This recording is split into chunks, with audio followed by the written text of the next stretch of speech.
जय जय साई, जय जय साई, तेरी महिमा अति सुखदाई।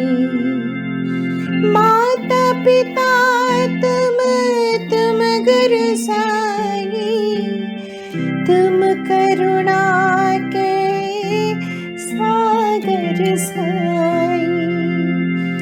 जय जय साई, जय जय साई, तेरी महिमा अति सुखदाई। ओम साई राम। साई श्रद्धा सबूरी चैनल से मैं स्वर्णाली आप सभी साई भक्त का हमारे इस यूट्यूब चैनल में बहुत स्वागत करती हूँ। सभी साई भक्त को बोलना चाहती हूँ कि आप हमारे चैनल को सब्सक्राइब करें, हर एक वीडियो ज़रूर देखें। स्क्रीन में जो नंबर है इसमें फ़ोन करके आपका एक्सपीरियंस हमारे चैनल के साथ ज़रूर शेयर करें। हमारे साई श्रद्धा सबूरी चैनल ने साई सच्चरित्र प्रयाण करना शुरू किया है। सभी साई भक्त को बोलना है, अगर आप हमारे साई सच्चरित्र प्रयाण के साथ जुड़ना चाहते हो तो डिस्क्रिप्शन में जो लिंक दिया है, लिंक में जाके आप लोग क्लिक कर सकते हो और हमारे साई सच्चरित्र प्रयाण के साथ जुड़ सकते हो। हमारे इस चैनल ने जैसे मिट्टी की दिए का बात बोला था, जो हमारे प्रीवियस वीडियो है, जो प्रीवियस ब्लॉग है, उसमें जाके आप लोग देख सकते हो मिट्टी की दिए का बात। आप भी अगर कोई असुविधा है आपके घर में या कुछ प्रॉब्लम से आप लोग जूझ रहे हो तो आप लोग मिट्टी की दिए को ज़रूर जलाना स्टार्ट करें और गुरुवार से ही स्टार्ट करें। आगे जानने के लिए आप हमारे प्रीवियस वीडियो को ज़रूर देख सकते हो। साईं बाबा अपने प्रवचन में कहते हैं, जिंदगी का हर एक रास्ता कांटों से भर्ती होता है और तुमको इन कांटों के रास्ते से ही जाना होता है। ये कांटे हैं तो पाँव में चुभेंगे ही। इस कांटों की चुभने का दर्द तुम्हें सहन करना होगा और तुम्हें जिंदगी के रास्ते पे आगे जाना होगा। मुश्किल से ही तो भगवान दर्शन होता है, यूं ही तो ईश्वर दर्शन नहीं देते। अगर तुम इस व्यथा को, इस दर्द को सहन कर लोगे तो जिंदगी का हर एक रास्ता तुम्हारे लिए आसान हो जाएगा। हम अपने जीवन में बाबा ने जैसे बोला है, अगर ये सब चीज़ें अपने जीवन में हम लोग करेंगे, मानेंगे, तो हम सभी भक्तों के लिए ज़िंदगी बहुत ही आसान हो जाएगा। साईं बाबा का जो प्रवचन, ये हम सब के लिए बहुत ही इम्पॉर्टेंट है और ये सब चीज़ें हम लोगों को ध्यान में रख के ज़िंदगी को पार करके जाना है। हमारे एक साईं भक्त ने उनका एक्सपीरियंस हमारे चैनल के साथ शेयर किया है। सभी साईं भक्त को बोलना चाहूँगी, आप उनका एक्सपीरियंस सुने और सुन के आपको कैसा लगा हमारे कमेंट बॉक्स में आपका कमेंट ज़रूर ड्रॉप करें। ओम साई राम। सबसे पहले मैं साई श्रद्धा सबूरी चैनल को बहुत बहुत शुक्रिया कहना चाहती हूँ कि उन्होंने मुझे ये मौका दिया कि मैं अपना एक्सपीरियंस आप लोगों के साथ शेयर कर पाऊँ। मैं बहुत ज़्यादा समय नहीं लेते हुए अपना एक्सपीरियंस आप लोगों के साथ शेयर कर रही हूँ कि कैसे मैंने बाबा को पाया और बाबा के मिरेकल्स के बारे में जाना और उसके बाद मैंने खुद बाबा के मिरेकल्स एक्सपीरियंस किया। एक माँ के लिए सबसे बड़ा बात दुनिया में यही होता है कि उसका बच्चा हेल्दी हो, उसका बच्चा खुश हो, उसका बच्चा बात करे, उसका बच्चा बोले। मेरा एक छोटा सा बेटा है, अभी वो 4 साल का है, पर जब वो 2 साल का था, मैं उस समय की बात आपको बताना चाहती हूँ। जब मेरा बेटा 2 साल का था तो वो बिल्कुल नहीं बोलता था, ना वो मम्मी बोलता था, ना वो पापा बोलता था। धीरे धीरे वो 2 साल से 2.5 साल का हो गया। तब हम लोगों ने सोचा कि हम लोग उसे एक स्कूल में एडमिशन करवा देते हैं। अगर स्कूल में जाएगा, दूसरे बच्चों के साथ पढ़ाई करेगा तो शायद वो धीरे धीरे बोलना सीख जाए। यही सोच के मैं और मेरे हस्बैंड, हम लोग दोनों उसे स्कूल ले गए एडमिशन करवाने। स्कूल में जाके जब उसको मैडम ने कुछ बातें पूछा या फिर उसकी हरकतें देखी तो स्कूल के प्रिंसिपल ने बोला कि आपका बच्चा बोलता नहीं है, आप उसको एक स्पेशल स्कूल में डाल दीजिए। हमें लगता है कि आपका बेटा को स्पीच डिले का प्रॉब्लम है या फिर आपका बेटा ऑटिस्टिक है। यहाँ मैं आपको बताना चाहूँगी कि ऑटिस्टिक एक टाइप का डिसऑर्डर है, जिसमें बच्चा अच्छे से बोलता नहीं है, वो अच्छे से अपनी फीलिंग्स एक्सप्रेस नहीं कर पाता है, उसका दिमाग बहुत देर से विकसित होता है, मतलब उसका दिमाग बहुत देर से चलता है, बड़ा हो मतलब वो जैसे अपनी उम्र के हिसाब से उसका दिमाग नहीं काम करता है, और वो बहुत एग्रेसिव होता है, बहुत चीखता चिल्लाता है, बहुत जो एक स्पेशल नीड वाला बच्चा होता है, ऑटिस्टिक बच्चा। सुनने के बाद तो मैं और मेरे हस्बैंड हम लोग दोनों बहुत घबरा गए कि क्या करें, कैसे करें। हम लोग उसको लेके घर चले आए।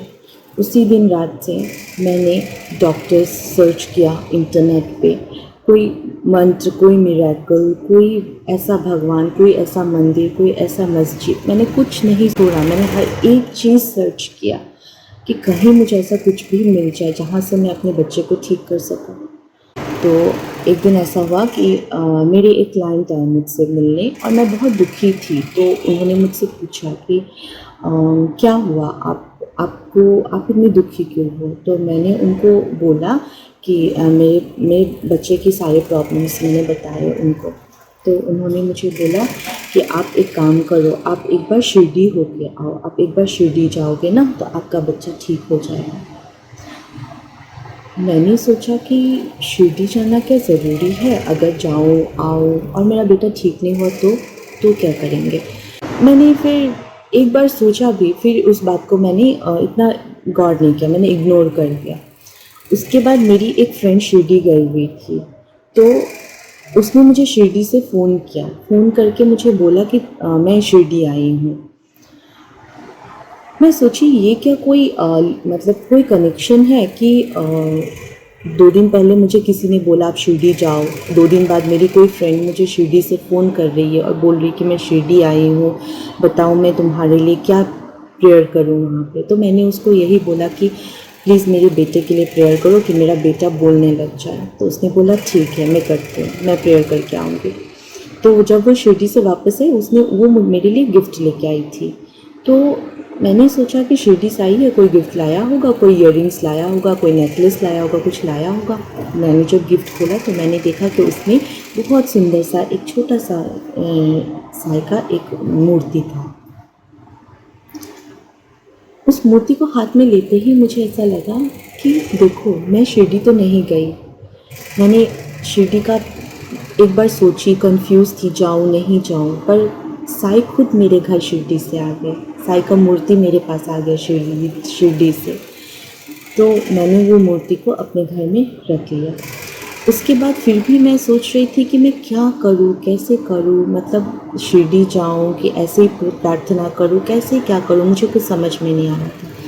तो अचानक कुछ दिनों बाद मेरी एक फ्रेंड, उसने साई का व्रत किया था 9 गुरुवार का, और उसने उसका उद्यापन किया था। उद्यापन करने में उसने बहुत लोगों को बुक्स दिए थे। तो सबको बुक्स दिए, बांटने के बाद 2-4 बुक्स उसके रह गए थे। तो वो मेरे ऑफिस आई, आके उसने बोला मेरे पास 2-4 बुक्स रह गए, तुम लोगी क्या? तो मैंने बोला कि क्या बुक है? तो उसने बोला साई के व्रत का बुक है। मैं सोची कि अरे ऐसा कैसे हो गया कि साई खुद मेरे घर आ गए। अब साई का व्रत का किताब भी हाथों हाथ मेरे पास आ रहा है। मैंने वो बुक ले लिया, मैंने वो साई का व्रत का किताब ले लिया और मैं घर जाके मैंने उस व्रत के किताब को पढ़ा। उसमें लिखा हुआ था कि आप 9 गुरुवार का व्रत करो, 11 करो, 21 करो अपने हिसाब से, और जिस दिन व्रत फिनिश हो उस दिन आप उसका उद्यापन करो, जो भी मन्नत मांगोगे पूरा होगा। फिर भी मैं थोड़ी सी कंफ्यूज थी कि क्या व्रत करना ज़रूरी है, मैंने सोचा। उसके बाद एक दिन क्या हुआ, मैं अपने ऑफिस के काम से किसी के घर गई थी इंस्पेक्शन में। तो जब मैंने पूरा घर इंस्पेक्शन किया तो उनका घर में बहुत सुंदर सा मंदिर था। तो मैंने बोला कि मैं एक बार आपके मंदिर देखना चाहती हूँ। तो वो मुझे अपने मंदिर ले गए, उसमें बहुत बड़ा साई का मूर्ति रखा हुआ था। तो मैं सोची कि इतना बड़ा साई का मूर्ति किसी के घर में रखा हुआ है। तो मैंने उनको पूछा कि अरे आपका कैसे ये, मतलब क्या है, कनेक्शन क्या है? तो उन्होंने मुझे बोला कि उनका बेटा को कुछ प्रॉब्लम्स थे। वो बहुत बार उसने सुसाइड करने की कोशिश की थी। तो साई का मूर्ति घर में लाने के बाद, साई को मानने के बाद, साई के सामने प्रार्थना करने के बाद उनका बेटा भी बिल्कुल ठीक हो गया। ये सुनने के बाद तो मुझे भी पूरा विश्वास हो गया कि साई में कुछ ना कुछ बात तो ज़रूर है। मैं अपने बेटे के अच्छा सोच रही थी, पर साई खुद मेरे घर आ गए। साई का व्रत का किताब खुद मेरे पास आ गया। साई का व्रत करना है कि नहीं करना, इस दुविधा में मैं थी, पर वो भी दुविधा साई ने मेरा क्लियर कर दिया। उसके बाद मैंने साई का व्रत शुरू किया, 9 गुरुवार किया। आप विश्वास नहीं करोगे, 9 गुरुवार के अंदर ही अंदर मेरे बेटे ने पहली बार मुझे माँ बुलाया, अपने पापा को पापा बुलाया, वो चीज़ें समझने लगा। और अभी तो वो बहुत बोलता है, सब कुछ समझता है, बहुत अच्छे से पढ़ाई करता है। अभी वो जूनियर केजी में है और बहुत अच्छा कर रहा है। पढ़ाई हो चाहे एक्स्ट्रा करिकुलर एक्टिविटीज़ हो, वो बहुत अच्छे से कर रहा है। अभी जो डॉक्टर्स ने उससे पहले, हम लोगों ने बहुत डॉक्टर्स को भी दिखाए थे, कुछ डॉक्टर्स ने बोला था कि उसका स्पीच डिले है, कुछ डॉक्टर्स ने बोला था ADHD है, कुछ डॉक्टर्स ने बोला था ऑटिस्टिक है। आप विश्वास नहीं करोगे कि अभी वही डॉक्टर जिनके पास मैं फिर से उसको 2 साल बाद ले गई हूँ, वो मेरा 2.5 साल का बच्चा अभी 4 साल का हो गया। अभी जब मैं उसको वही डॉक्टर्स के पास ले गई, वो डॉक्टर्स मुझे बोलते हैं कि शायद हम लोगों ने ऐसा नहीं बोला होगा, शायद कुछ बोला होगा, स्पीच डिले था, पर ऐसे ऑटिस्टिक तो नहीं बोला होगा। वही डॉक्टर्स वही बात अभी बोलते हैं। तो इतना साई ने मेरे पे कृपा किया है। तो मैं आप सबसे यही कहना चाहूँगी कि साई पे अपना विश्वास बनाए रखिए। साई कभी आपका विश्वास को टूटने ही नहीं देंगे। धन्यवाद। ओम साई राम।